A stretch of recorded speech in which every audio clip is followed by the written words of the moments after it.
Something extraordinary is happening in the global financial system right now, and most people have no idea it's even occurring. While you've been watching stock market headlines and cryptocurrency drama, the world's most powerful financial institutions have been quietly executing the largest gold accumulation in over half a century. And I'm not talking about a modest increase here. We're talking about a fundamental shift in how central banks view their reserves, their currencies, and the future of the global monetary system. Let me put this in perspective for you. In 2022, central banks purchased 1,136 tons of gold. That's already a massive number. But here's where it gets interesting. In 2023, they didn't slow down. They accelerated. They bought another 1,037 tons. And now, as we move through 2024 and into 2025, the pace hasn't just continued, it's intensified. We're looking at accumulation levels that haven't been seen since 1971, and if you know your monetary history, you know exactly why that year matters. 1971 was the year Nixon closed the gold window. It was the year the dollar officially became a pure fiat currency, backed by nothing but faith in the U.S. government. And now, 55 years later, central banks are buying gold like they're preparing for something, like they know something the general public doesn't. And maybe they do. Let's start with who's buying. The People's Bank of China has been on an absolute tear. They've been adding to their gold reserves for 18 consecutive months. 18 months. That's not a short-term tactical move, that's a strategic repositioning. And here's what makes it even more significant. China is only reporting their official purchases.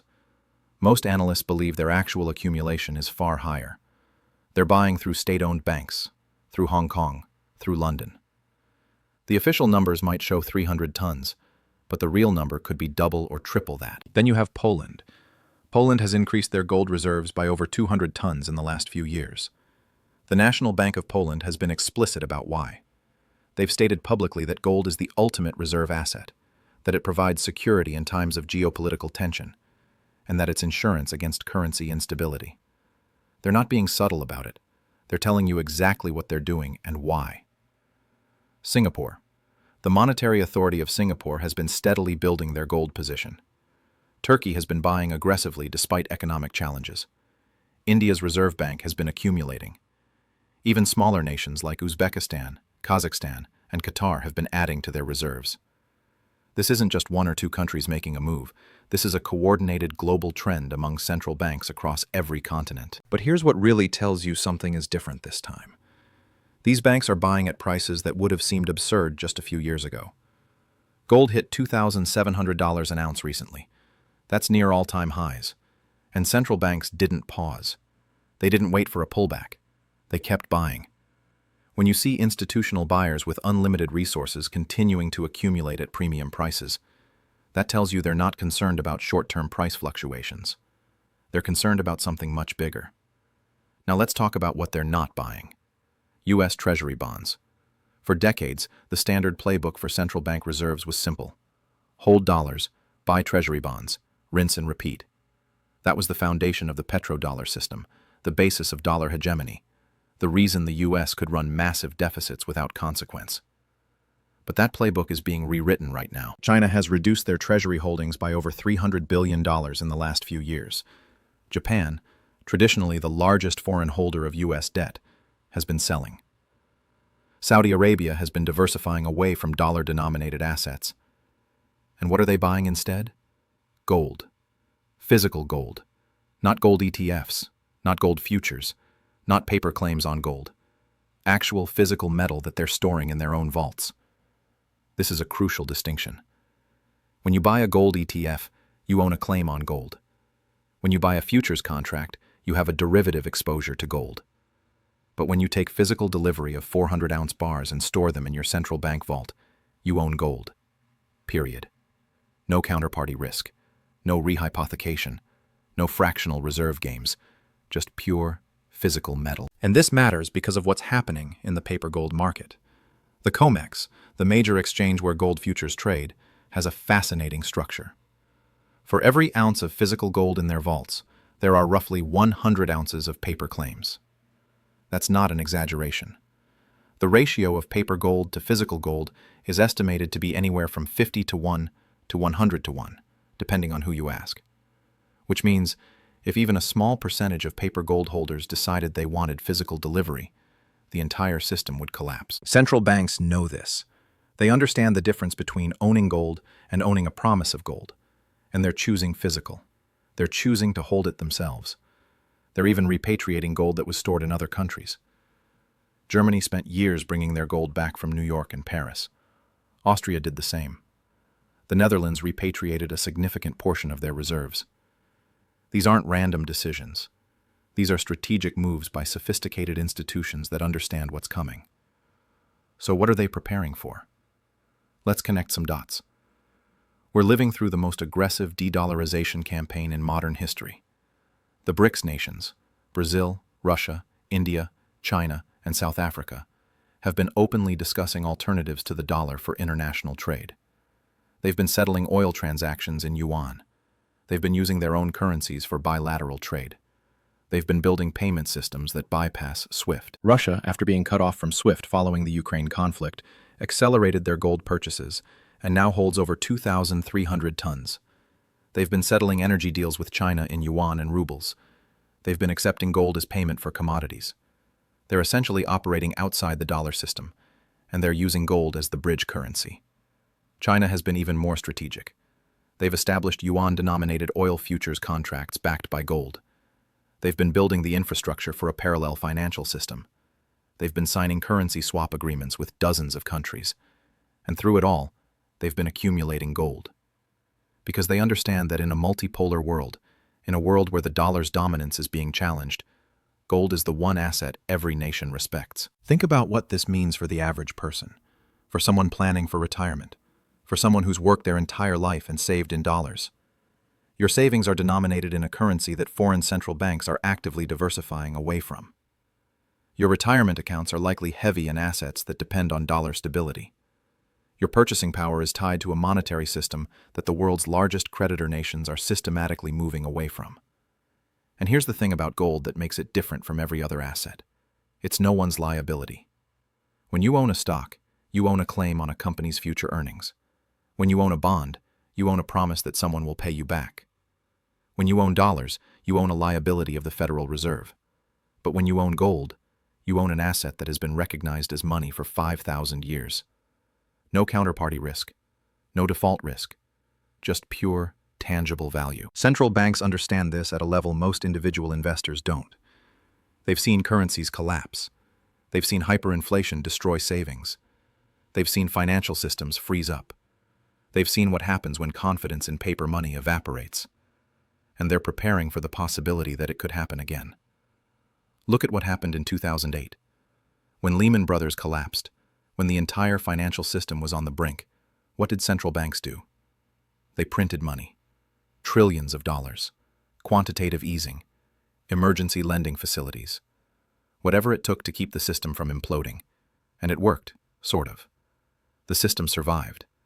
But the cost was a massive expansion of the money supply, a debasement of the currency, and a transfer of wealth from savers to debtors. Now fast forward to 2020. The pandemic hits, the economy shuts down, and what do central banks do? The same thing. Print more money. Even more aggressively than 2008. The Federal Reserve's balance sheet exploded from $4 trillion to $9 trillion in a matter of months. The M2 money supply, the measure of dollars in circulation, increased by 40% in 2 years. 40%. That's not a normal economic cycle. That's a monetary experiment on a scale never before attempted. And what happened to gold during these periods? In 2008, after the initial panic, gold went from $800 to over $1,900 by 2011. During the pandemic, gold went from $1,500 to over $2,000. And now, as we face a new set of challenges, mounting government debt, geopolitical tensions, inflation that refuses to stay down, gold is pushing toward $3,000. And central banks are buying more than ever. They're not buying because they think gold is going to give them a 10% return next year. They're buying because they need an asset that will preserve value when everything else is uncertain. They're buying because they need something that isn't dependent on another country's monetary policy. They're buying because they're preparing for a world where the rules of the game might change dramatically. And here's where this gets personal. If you're sitting on retirement savings, if you have a 401k or an IRA, if you've been diligent about putting money away for your future, you need to understand what's happening here. Because the institutions that manage the global financial system are telling you something through their actions. They're telling you that they don't have complete faith in the current system. They're telling you that they're hedging. They're telling you that they're preparing for scenarios that most people aren't even considering. Now, I want to take a quick moment here because this is relevant to a lot of people watching. If you have $100,000 or more in retirement accounts, there's actually a way to hold physical gold inside your IRA without triggering taxes or penalties. It's called a gold IRA, and I put together a free guide that explains exactly how it works, what the rules are, and how to set it up properly. You'll find it in the description below. It's worth looking at if you're thinking about diversifying your retirement savings beyond just stocks and bonds. All right, back to what's happening with central banks. Let's talk about the supply side of this equation, because that's where things get really interesting. Gold mining production has been essentially flat for the last decade. We're producing about 3,500 tons of gold per year globally, and that number hasn't increased significantly despite higher prices. Why? Because all the easy gold has been found. The low-hanging fruit has been picked. New discoveries are rare, and when they do happen, they're in increasingly difficult locations. Deeper underground. More remote regions. Lower-grade ore. It takes an average of 10 to 20 years to bring a new gold mine from discovery to production. Think about that. Even if we discovered a massive new gold deposit tomorrow, it wouldn't add to supply until the 2040s. And we're not discovering massive new deposits. The last major gold rush was in the 1980s and 1990s. Those mines are now mature or depleting. The pipeline of new supply is thin. Meanwhile, demand is exploding. Central banks are buying over 1,000 tons per year. Jewelry demand, particularly from India and China, remains strong at around 2,000 tons per year. Industrial demand for electronics and technology is growing. And now you're seeing a resurgence in investment demand as people wake up to what's happening in the monetary system. This creates a fundamental supply-demand imbalance. You have flat or declining supply meeting accelerating demand. And in any market, when that happens, there's only one way for prices to go. Up. Significantly up. But here's what makes gold different from other commodities.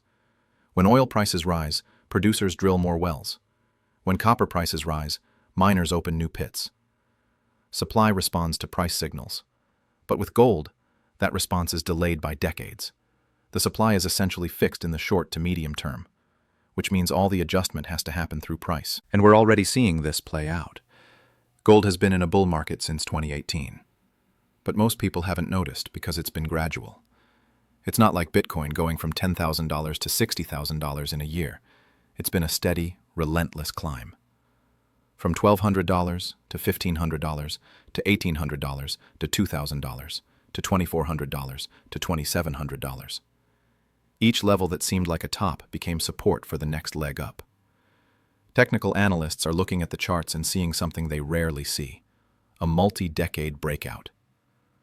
Gold spent from 2011 to 2019 consolidating, building a base, working off the excesses of the previous bull market. And now it's broken out to new all-time highs, with central banks providing a bid that wasn't there before. Let's talk about what this means for the dollar. The dollar index, which measures the dollar against a basket of other currencies, has been strong in recent years. But that strength is relative. It's strong compared to the euro, the yen, the pound. But all of those currencies are fiat currencies managed by central banks that are doing the same thing the Fed is doing: printing money, running deficits, debasing their currencies. Gold, on the other hand, is measuring the dollar against something that can't be printed. And in gold terms, the dollar has been losing value steadily. If you held $100,000 in cash in 2000, you could buy about 3,500 ounces of gold. Today, that same $100,000 buys you about 37 ounces. That's a 99% loss of purchasing power in gold terms. The dollar hasn't collapsed. It's been a slow, steady erosion. Death by 1,000 cuts. And this is what central banks are protecting against. They're not worried about the dollar going to zero tomorrow. They're worried about the cumulative effect of decades of monetary expansion, deficit spending, and currency debasement. They're worried that the purchasing power of their reserves will be eroded over time. And they're taking action now, while they still can, while there's still physical gold available to buy. Because here's a scenario that keeps central bankers up at night. What happens if confidence in the dollar breaks? Not gradually, but suddenly. What happens if a major creditor nation decides they don't want to hold dollars anymore? What happens if the petrodollar system, which has been the foundation of dollar dominance for 50 years, comes to an end? Saudi Arabia's relationship with the US has been strained. They've been talking to China about selling oil in yuan. They've been diversifying their reserves. The exclusive arrangement where oil was only sold in dollars, that's not as exclusive as it used to be. And if that breaks, if oil can be purchased in multiple currencies, the demand for dollars drops. And when demand for dollars drops, the value of dollars drops. And when the value of dollars drops, everything priced in dollars, including gold, goes up. This isn't a conspiracy theory. This is basic economics. The dollar's value is supported by global demand for dollars. That demand exists because dollars are needed for international trade, particularly energy. If that changes, the equation changes. And central banks are preparing for that possibility. Now, let's look at some historical parallels, because history doesn't repeat, but it often rhymes. In the 1970s, after Nixon closed the gold window, gold went from $35 an ounce to $850 an ounce by 1980. That's a 24x increase in less than a decade. Why? Because the market was repricing gold to reflect the new reality of pure fiat currency. The discipline of the gold standard was gone. The printing presses were unleashed, and gold reflected that. We saw another major move from 2001 to 2011. Gold went from $250 to $1,900. Again, roughly an 8x move. Why?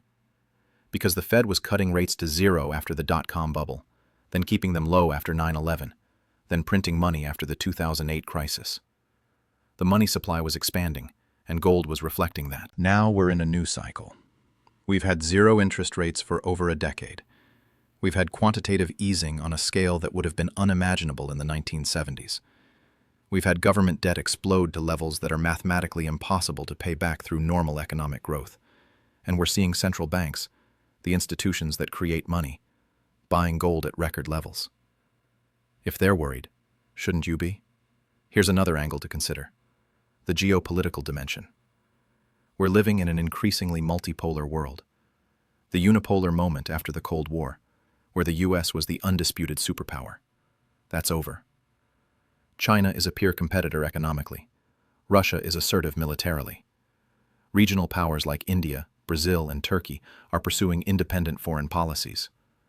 The world is fragmenting into competing blocs. And in a multipolar world, you need a neutral reserve asset, something that isn't controlled by any one nation, something that all parties can agree on.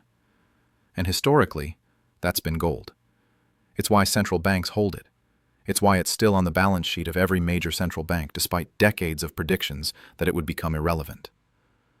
Gold is the ultimate neutral asset. China can't print it. The US can't sanction it. Russia can't weaponize it.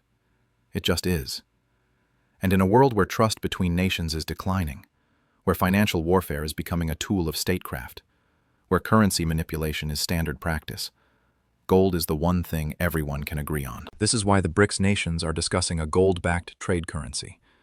Not because they love gold, but because they don't trust each other's currencies. They don't want to be dependent on the dollar, but they also don't want to be dependent on the yuan or the ruble. Gold is the compromise. Gold is the common denominator. And if that happens, if we see the emergence of a gold-backed trade settlement system among the BRICS nations, that changes everything. Because suddenly, gold isn't just a reserve asset sitting in vaults. It's an active part of the international monetary system again. It's being used to settle trade imbalances. It's flowing between nations. And the demand for gold would increase exponentially. We're not there yet. But the fact that these discussions are happening, the fact that central banks are accumulating at 55-year highs, the fact that gold is being repatriated and stored domestically, all of this suggests that we're moving in that direction. Let me give you another data point that's flying under the radar. The COMEX, the exchange where gold futures trade in New York, has seen a dramatic increase in delivery requests.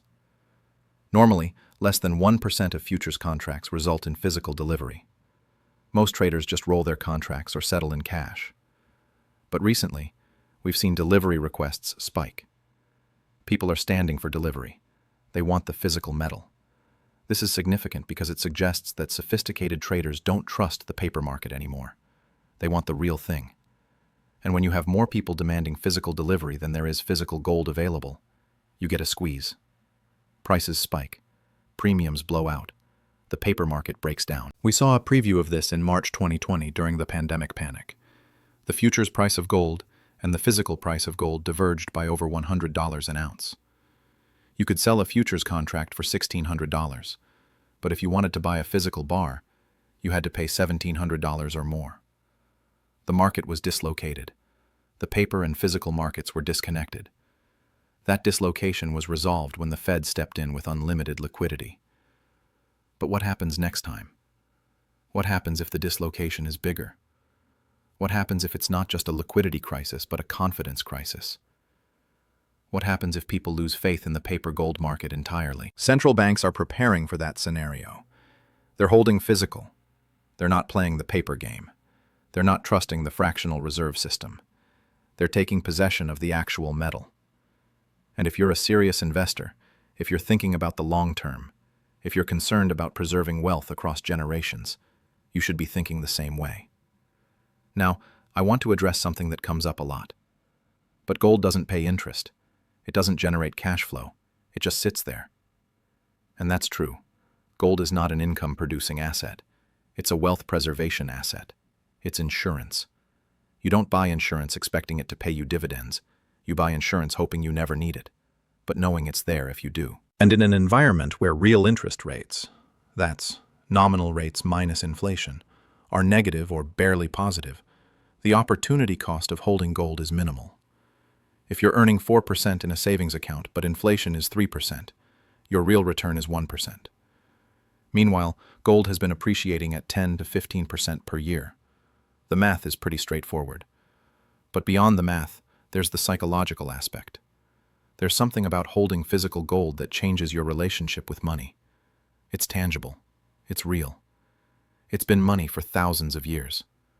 When you hold a gold coin or a gold bar, you're holding something that has survived every currency collapse, every empire's fall, every financial crisis in human history.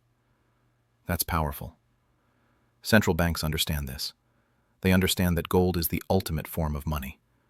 Everything else is credit. Everything else is a promise. Gold is the thing itself. So where does this go from here? If central banks continue buying at this pace, if supply remains constrained, if geopolitical tensions continue to rise, if the dollar's dominance continues to erode, where does the price of gold go? Some analysts are calling for $3,000 in the near term. That's only about 10% above current levels, conservative. Others are looking at $5,000 as a medium-term target, based on historical ratios and monetary expansion. The more aggressive forecasts, based on a complete repricing of gold relative to the money supply, are calling for $10,000 or higher. I'm not going to make a specific price prediction because nobody knows for certain. But what I will say is this.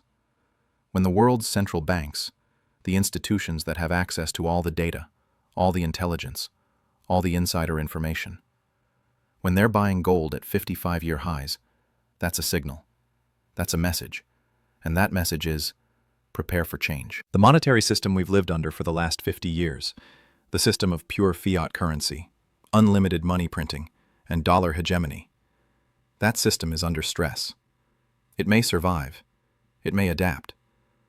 But it's not going to look the same in 10 years as it does today. And the institutions that understand this best are positioning themselves accordingly. You have a choice. You can ignore what's happening. You can assume that the system will continue as it always has. You can keep 100% of your wealth in paper assets and hope for the best. Or, you can take a page from the central bank's playbook. You can diversify. You can hold some physical gold. You can prepare for a world where the rules might change. This isn't about fear. This isn't about predicting doom. This is about being prudent. This is about recognizing that the smartest money in the world, the central banks with unlimited resources and access to information you and I will never see, they're buying gold at levels not seen in 55 years. And maybe, just maybe, they know something worth paying attention to. The accumulation is happening. The trend is clear. The question is, what are you going to do about it? Breaking. The gold accumulation by central banks just hit a 55-year high. Something extraordinary is happening in the gold market right now. And if you're not paying attention, you're missing one of the most significant wealth transfers in modern history. Central banks around the world just hit a 55-year high in gold accumulation, and the implications of this are staggering. This isn't just another market statistic. This is a coordinated global shift that tells us everything we need to know about where the financial system is headed. Let me paint you a picture of what's actually happening behind closed doors. In 2024, central banks purchased over 1,045 tons of gold. That's the second highest annual total on record, exceeded only by 2022's buying spree. But here's what makes this different. This isn't a one-year anomaly. Central banks have been net buyers of gold for 15 consecutive years now. Think about that. 15 years of relentless accumulation. The last time we saw buying at this intensity was in 1969, right before the entire Bretton Woods system collapsed and Nixon severed the dollar's link to gold in 1971. The parallels are haunting. In the late 1960s, central banks were scrambling to accumulate gold because they could see the writing on the wall. The dollar was overextended. America was running massive deficits to fund the Vietnam War and Great Society programs, and foreign governments were losing confidence in the greenback. France's Charles de Gaulle famously sent the French Navy to New York Harbor to physically retrieve France's gold from the Federal Reserve vaults. He understood what was coming.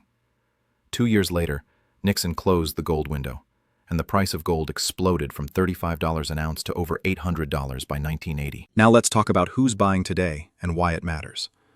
China's central bank, the People's Bank of China, has been the most aggressive accumulator. They've added gold to their reserves for 18 consecutive months, officially reporting purchases that brought their holdings to over 2,264 tons. But here's the thing. Nobody believes those numbers. Industry experts estimate China's actual gold reserves could be double or even triple the official figures. Why would they underreport? Because they don't want to trigger panic in the dollar or telegraph their strategy to the world. They're quietly, methodically, building the largest gold position in history, while maintaining plausible deniability. Poland's central bank governor recently made a stunning statement. He said Poland plans to increase its gold reserves to 20% of total reserves, up from about 12% currently. That would require purchasing hundreds of additional tons.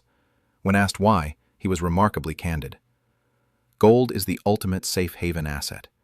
It has no credit risk, no counterparty risk. In times of geopolitical tension and currency instability, gold is the only asset that maintains its value across all scenarios.